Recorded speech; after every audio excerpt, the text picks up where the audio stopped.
শিৱসাগৰৰ ঐতিহ্যমণ্ডিত গড়গাঁও মহাবিদ্যালয়লৈ নাকৰ এ গ্ৰেড প্ৰদান।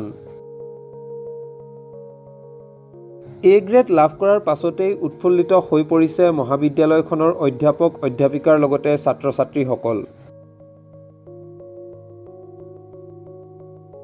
শিৱসাগৰ জিলাৰ ভিতৰতে এখন বিশেষ নামজ্বলা শিক্ষানুষ্ঠান হৈছে গড়গাঁও মহাবিদ্যালয়। 1959 চনত শিৱসাগৰৰ ঐতিহাসিক গড়গাঁৱত প্ৰতিষ্ঠা লাভ কৰিছিল গড়গাঁও মহাবিদ্যালয়খনে। প্ৰতিষ্ঠা সময়ৰ পৰা বৰ্তমান সময়লৈকে এই মহাবিদ্যালয়খনে বহু মানৱ সম্পদ গঢ় দিলে। বৃহত্তৰ শিৱসাগৰ জিলাৰ বিভিন্ন প্ৰান্তৰ লগতে অসমৰ ভিন্ন প্ৰান্তৰ ছাত্ৰ ছাত্ৰীসকলে গড়গাঁও মহাবিদ্যালয়ত শিক্ষা গ্ৰহণ কৰি গৈছে। কলা, বিজ্ঞান, বাণিজ্য শাখাৰ বাবে এখন উপযুক্ত শিক্ষানুষ্ঠান হিচাপে শিৱসাগৰৰ ঐতিহ্যমণ্ডিত গড়গাঁও মহাবিদ্যালয় বহু আগতেই স্বীকৃতি লাভ কৰিছে। ছাত্ৰ ছাত্ৰীৰ শিক্ষা জীৱনটোক অধিক সুদৃঢ় কৰি তোলাৰ স্বাৰ্থত গড়গাঁও মহাবিদ্যালয়ে প্ৰতিষ্ঠা কালৰে পৰা চেষ্টা কৰি আহিছে। সেইবাবে বৰ্তমান সময়তো বিশেষ সফলতা লাভ কৰিবলৈ সক্ষম হৈছে।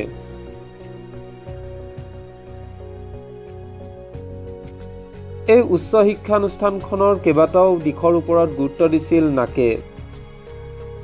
মহাবিদ্যালয়খনৰ বিদ্যায়তনিক দিশ, অধ্যাপক অধ্যাপিকাৰ কৰণীয়, গৱেষণা, ছাত্ৰ ছাত্ৰীৰ শিক্ষা ব্যৱস্থা, মহাবিদ্যালয়ৰ সামাজিক দায়বদ্ধতাৰ ওপৰত গুৰুত্ব দিছিল নাকে। পৰৱৰ্তী পৰ্যায়ত নাকৰ দ্বাৰা এ গ্ৰেড লাভ কৰি উৎফুল্লিত হৈ পৰিছে গড়গাঁও মহাবিদ্যালয়ৰ অধ্যাপক অধ্যাপিকাৰ লগতে ছাত্ৰ ছাত্ৰীসকল। ঐতিহ্যমণ্ডিত গড়গাঁও মহাবিদ্যালয়ত অধ্যয়ন কৰা প্ৰতিজন ছাত্ৰ ছাত্ৰীৰ শৈক্ষিক উত্তৰণৰ ক্ষেত্ৰত প্ৰতিটো মুহূৰ্ততে বিশেষ গুৰুত্ব প্ৰদান কৰি আহিছে মহাবিদ্যালয়খনে।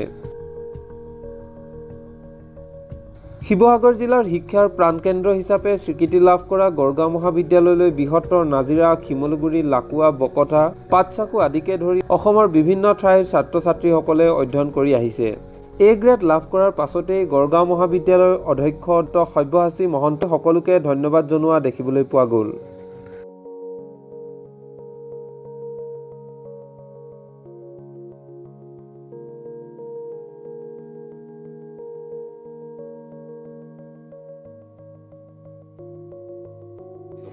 আমি খুবেই উৎফুল্লিত, গৌৰৱান্বিত যে আমাৰ ঐতিহ্যমণ্ডিত গড়গাঁও মহাবিদ্যালয়ে নাকৰ দ্বাৰা নেশ্যনেল এছেছমেণ্ট এণ্ড এক্ৰেডিটেশ্যন কাউন্সিলে আমাক এ গ্ৰেড প্ৰদান কৰিছে। 3.16 আমাৰ CGPA স্কেলত আমাৰ স্ক'ৰ।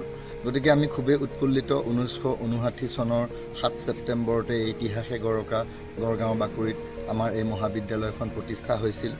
বিগত 65 বছৰ ধৰি গড়গাঁও মহাবিদ্যালয়খনে নিৰৱচ্ছিন্নভাৱে বিদ্যায়তনিক দিশত, আন্তঃগাঁথনিগত উত্তৰণৰ দিশত অহৰহ পুৰুষাৰ্থ কৰি আহিছে। আজি আমি খুবেই গৌৰৱান্বিত যে আমি আজি আমাৰ যি কৰ্ম, আমাৰ যি উত্তৰণ, সেই উত্তৰণে আজি স্বীকৃতি লাভ কৰিছে। গতিকে আজিৰ এই শুভক্ষণত আমাৰ মহাবিদ্যালয়খন যিসকল বৰেণ্য ব্যক্তিৰ প্ৰচেষ্টাত গঢ় লৈ উঠিল, তেখেতসকলৰ প্ৰতি আন্তৰিক শ্ৰদ্ধা নিবেদন কৰিছোঁ। আৰু যিসকলে এই মহাবিদ্যালয়খনৰ অগ্ৰগামী যাত্ৰাত অৰিহণা যোগালে, তেখেতসকলৰ প্ৰতি শ্ৰদ্ধা নিবেদন কৰিছোঁ।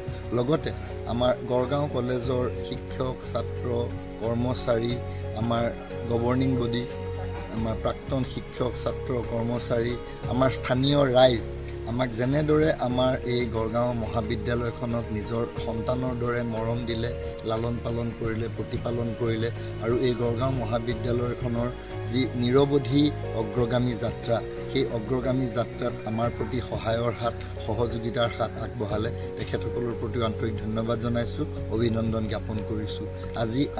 আজিৰ তাৰিখত এটা মাইলৰ খুঁটিত উপনীত হৈছোঁ। আমি বহুদূৰ বাট বুলিছোঁ আৰু বহুদূৰ বাট বুলিবলৈ বাকী আছে। গতিকে আজি যিটো আমাৰ লক্ষ্য, গড়গাঁও কলেজক উৎকৃষ্টতাৰ সৰ্বোৎকৃষ্ট কেন্দ্ৰ হিচাপে আমি গঢ়ি তোলাৰ যি লক্ষ্য নিৰ্ধাৰণ কৰিছোঁ, সেই লক্ষ্য প্ৰাপ্তিৰ বাবে আমাৰ এই অগ্ৰগামী যাত্ৰা আৰু অধিক ত্বৰান্বিত কৰি তোলাৰ বাবে আজি আমি নতুনকৈ সংকল্পবদ্ধ হৈছোঁ। আমাৰ শিক্ষক, ছাত্ৰ, কৰ্মচাৰী সকলো উৎফুল্লিত হৈছে। সকলোৱে নিজা নিজাকৈ আজিৰ এই আমাৰ এ গ্ৰেড প্ৰাপ্তিক উদযাপন কৰিছে। গতিকে এই উদযাপনৰ লগত আমি আকৌ এবাৰ নতুনকৈ সংকল্প গ্ৰহণ কৰি গড়গাঁও মহাবিদ্যালয়খনক এখন অনন্য সুন্দৰ আৰু অনন্য উৎকৃষ্টতাৰ কেন্দ্ৰ হিচাপে গঢ়ি তুলি গড়গাঁও কলেজক এখন উচ্চ শিক্ষাৰ প্ৰাণকেন্দ্ৰ হিচাপে গঢ়ি তুলিবলৈ আমি আজি পুনৰবাৰ সংকল্পবদ্ধ হৈছোঁ।